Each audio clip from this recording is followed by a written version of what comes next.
오늘 성경 말씀은 마태복음 16장 21절에서 28절입니다. 반 그리스도인이란 문자 그대로 그리스도에 반대하는 사람입니다. 그런데 누가 그리스도에 반대하는 사람인가를 식별하는 것은 단순한 일이 아닙니다. 지금 기독교의 적대적인 분위기가 팽배하고 교회와 그리스도인에 대한 적대감을 노골적으로 드러내는 사람들이 늘고 있습니다. 이런 사람들을 한데 묶어 반그리스도인, 즉 안티크리스천으로 생각하기 쉽습니다. 그러나 단순히 다른 종교를 믿는 사람들까지 별 생각 없이 반그리스도인으로 단정짓는 것은 옳지 않습니다. 타 종교를 갖고 있지만 기독교에 관해 아는 바가 전혀 없거나 그저 관심이 없는 사람은 비그리스도인 내지 아직 그리스도인이 되지 못한 미그리스도인이지 반그리스도인은 아닙니다. 또 비록 교회에 나가지는 않지만 예수 그리스도께 호감을 느끼거나 관심 있어 하는 사람들 가운데는 때때로 예수님의 이름을 부르며 기도하는 사람들도 있습니다. 이들은 어쩌면 절반의 그리스도인이라는 뜻에서 반그리스도인, 즉 안티가 아닌 하프 그리스도인일지도 모릅니다. 그러면 누가 반그리스도인일까요? 명확히 규명해 보면 교회 속 반그리스도인이 교회 밖 반그리스도인보다 더 많지 않을까 생각합니다. 비그리스도인이나 미그리스도인은 일생 복음에 관해 정확하게 들어본 적이 없습니다. 예수님에 관해 막연히 알고 있으며 그들은 예수님을 인류의 4대 성인 중 한 분 정도로 이해할 뿐입니다. 그들은 예수님에게 특별한 반감이 있지는 않습니다. 그들이 반감을 느끼는 대상은 예수 믿는 사람들이고 그 가운데서 특히 예수님을 믿는다면서도 예수와 상관없이 사는 사람들입니다. 그러므로 예수님이라며 하시지 않은 일을 해서 예수님을 오해하게 하고 교회를 외면하게 해서 사람들을 구원의 길에서 점점 멀어지게 하는 자가 반그리스도인이라 할 수 있습니다. 그러고 보면 반그리스도인은 예수님을 모르는 사람이 아닙니다. 그리고 이 반그리스도인들 곧 안티크리스천들의 수장은 사탄입니다. 사탄은 하나님을 압니다. 예수님과 성령님도 압니다. 사탄은 삼위일체 하나님을 누구보다 잘 알지만 그 뜻에 따르지 않습니다. 오히려 그 뜻에 반하는 일만 일삼습니다. 또한 사탄은 인간의 약점도 너무 잘 압니다. 사탄은 태초에 아담과 하와를 넘어뜨려 하나님의 피조물을 자기 소유로 만들 만큼 놀라운 능력이 있습니다. 뛰어난 지략으로 인간을 소나기에 넣고 주무릅니다. 사실 그리스도인이라는 말은 신약 성경에 자주 나오지는 않습니다. 딱 3번 쓰였습니다. 처음 쓰인 곳은 안디옥입니다. 이곳 사람들은 예수님의 제자라고 하는 일단의 무리가 사는 모습을 보고 그들을 가리켜 그리스도인이라고 부르기 시작하였습니다. 안디옥 사람들은 안디옥 교회 사람들을 보고 이들이 예수 그리스도를 닮았다고 생각했습니다. 이것이 그리스도인이라 부르게 된 동기입니다. 따라서 그렇게 부르기 시작한 배경을 놓고 보면 작은 일이 아닙니다. 왜냐하면 그리스도를 따르는 제자들의 모습을 지켜보면서 그들의 삶의 방식과 성품, 인격이 예수님의 제자답다는 사실을 확인하고 붙인 별칭이기 때문입니다. 그리스도인이라는 말을 통해 그리스도를 떠올리게 한 사람들이 바로 이들입니다. 다음으로 이 그리스도인이라는 말을 한 사람은 아그리빠 왕이었습니다. 사도 바울은 억울하게 감옥에 갇혔습니다. 재판이 계속 연기되면서 바울은 부당한 대우를 받았습니다. 그럼에도 바울은 재판장에서 자기 억울한 이야기를 하지 않았습니다. 아그리빠 왕이 자신을 변호하라고 준 시간에 바울은 예수님 이야기만 하였습니다. 그러자 아그리빠 왕이 내가 적은 말로 나를 권하여 그리스도인이 되게 하려 하는도다 라고 하였습니다. 3번째는 베드로가 하였습니다.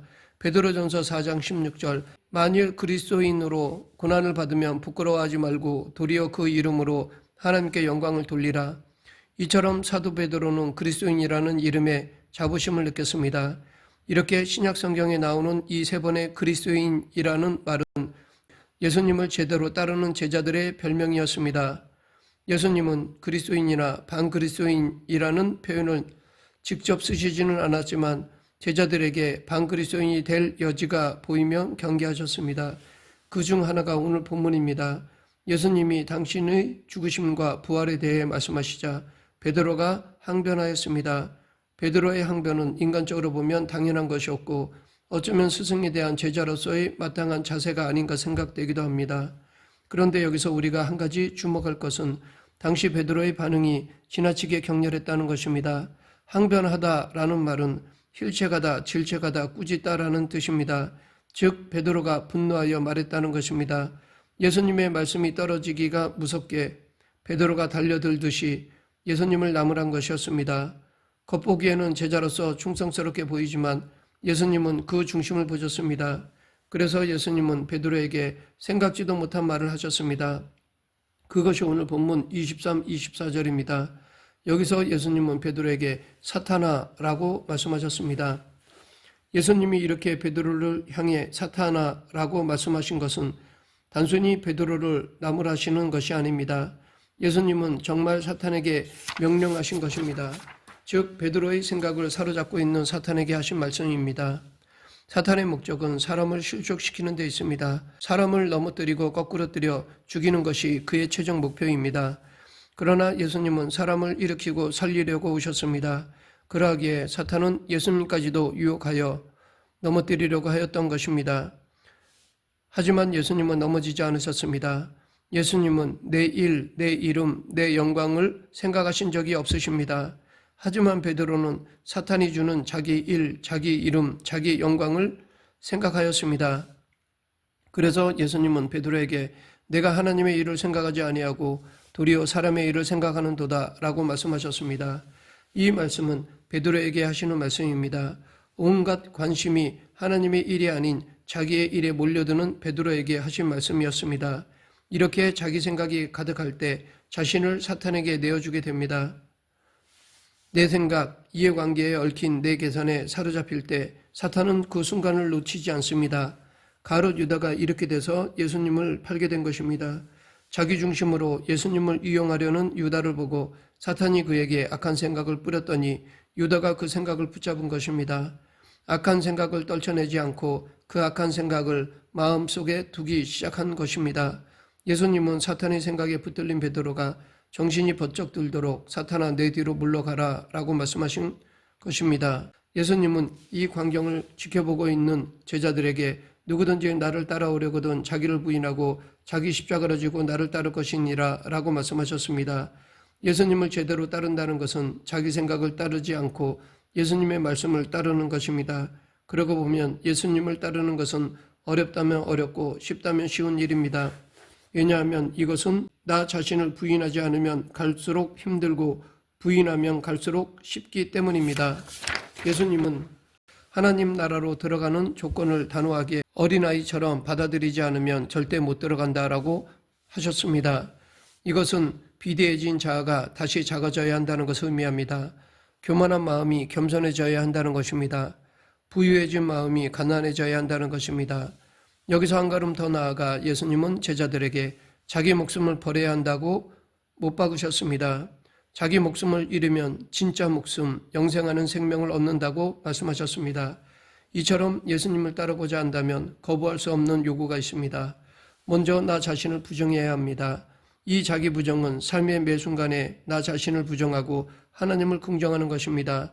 예수님이 베드로에게 명령하신 것처럼 내가 내 자리에서 벗어나지 않는 것입니다. 그러므로 죄란 자기 자리에서 벗어나서 하나님의 자리에 앉으려는 것이고 회개는 자기 자리로 돌아오는 것입니다.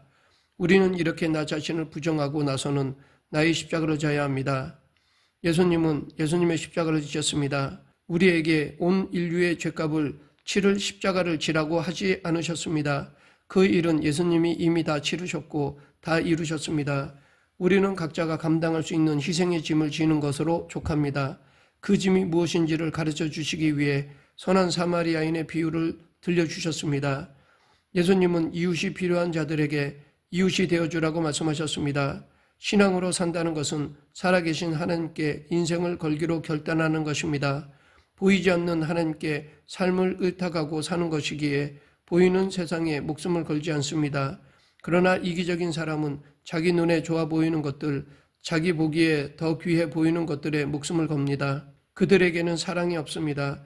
그런데 한 번 죽은 것은 사람에게 정해진 것이고 그 후에는 반드시 심판이 있습니다. 심판에는 기준이 있습니다. 자신에게 집착해서 이기적으로 살았다면 그래서 내 안정과 안락함만을 항상 최우선에 두고 살았다면 그가 아무리 부유하고 성공한 것처럼 보여도 심판대 앞에서는 실패자로 낙인 찍힐 것입니다. 반면에 이웃을 배려하고 그들을 사랑하느라 내 시간과 물질을 아낌없이 나누었다면 하나님께서는 착하고 충성된 종이라고 칭찬해 주실 것이며 당신의 백성으로 받아주실 것입니다. 지금 우리는 더 이상 자신을 위해 살지 않는다는 말의 뜻을 이해할 수 없는 시대에 살고 있습니다. 오히려 자신만을 위해 살아야 한다는 생각이 지배적입니다. 그러나 그리스도인은 이 시대의 흐름에 떠내려가는 사람들이 아닙니다. 세상 세대에 휩쓸리지 않는다는 것입니다. 왜냐하면 세상을 따르는 것 자체가 그리스도에 반하는 것이기 때문입니다. 말씀을 맺겠습니다. 이기적 그리스도인은 반그리스도인입니다. 그는 그리스도를 믿는 것이 아니라 자기 자신을 믿는 사람입니다. 그는 그리스도를 자기 자신의 생각과 이익의 기준에 따라 바라보고 해석하며 전파하는 사람입니다. 비록 그들은 교회를 나와도 여전히 예수 그리스도를 믿는 그리스도인이 아니라 스스로 그리스도인이라고 착각하고 있는 이기적인 반그리스도인일 뿐입니다. 그러면 지금 나는 어떤 그리스도인인지 성찰해보는 시간이 되었으면 합니다. 기도하겠습니다. 사랑과 은혜가 풍성하신 하나님 아버지, 겉만 그리스도인이 아닌 중심으로 예수님을 나의 주님으로 모시는 그리스도인으로 살아가는 저희 모두가 되게 하여 주시옵소서. 예수님 이름으로 기도드립니다. 아멘.